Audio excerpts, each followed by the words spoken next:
लोगों की कामयाबी का राज। कई बार ऐसा होता है जब हम फैसला लेने से डरते हैं। मसलन जैसे मैं बीकॉम के इम्तिहान की तैयारी कर रहा हूँ, लेकिन मैं रोज़ाना बेकायदगी से पढ़ने के काबिल नहीं हूँ। कई बार ऐसा लगता है कि मैं इम्तिहान पास कर पाऊँगा या नहीं, और यह सोचकर मैं अपनी पढ़ाई को इतना वक्त नहीं दे पाता। लेकिन फिर सोचता हूँ कि आज जो वक्त मेरे पास है वो पढ़ाई में कुछ बड़ा करने का मौका है। ये कीमती वक्त वापस नहीं आएगा। बस थोड़ी ज़्यादा मेहनत से आप आरामदेह हालात में अपने ख्वाबों को पूरा नहीं कर सकते।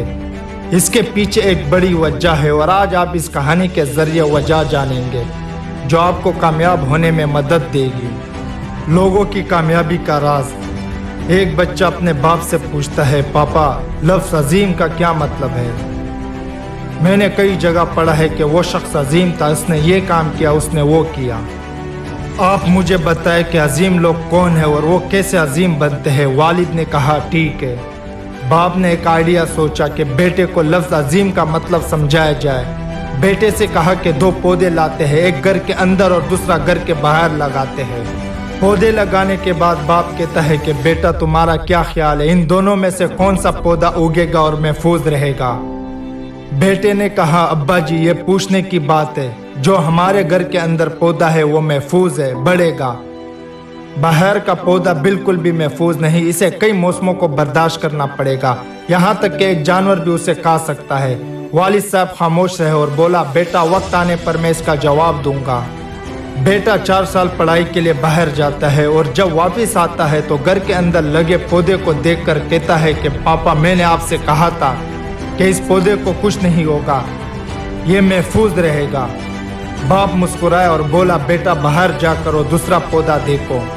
बेटा बाहर जाकर देखता है कि वहाँ एक बहुत बड़ा दरख्त है। बेटे को यकीन नहीं आता कि ये इतना बड़ा कैसे हो गया, जब घर के अंदर का पौधा इससे 100 गुना छोटा है।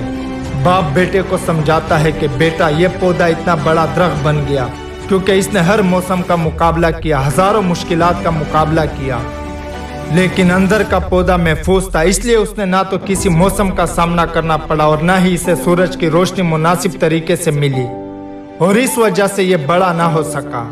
याद रखना बेटा, इस दरख्त की तरह दुनिया में वही शख्स अजीम बन सकता है जिसने हजारों मुश्किलात का सामना किया हो, और जो दरख्त की तरह अपने अंदर महफूज रहने का सोचता हो वो कभी अजीम नहीं बन सकता।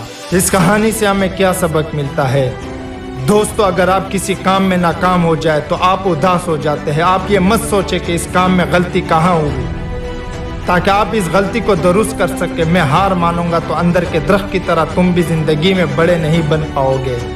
अजीम लोग अजीम बनने से पहले कई बार नाकाम हुए, तभी वो अजीम बनते हैं। अगर आप नाकामी के बाद भी अपने काम पर डटे रहे तो समझ ले कि आपको अजीम बनने से कोई नहीं रोक सकता। आप सबको ये करना है। नंबर 1, अगर आपसे कोई काम छूट रहा है तो उसे मुकम्मल करें। नंबर 2, ज़्यादा मत सोचे, बस काम शुरू कर दे। नंबर 3, अपने काम पर कायम रहे।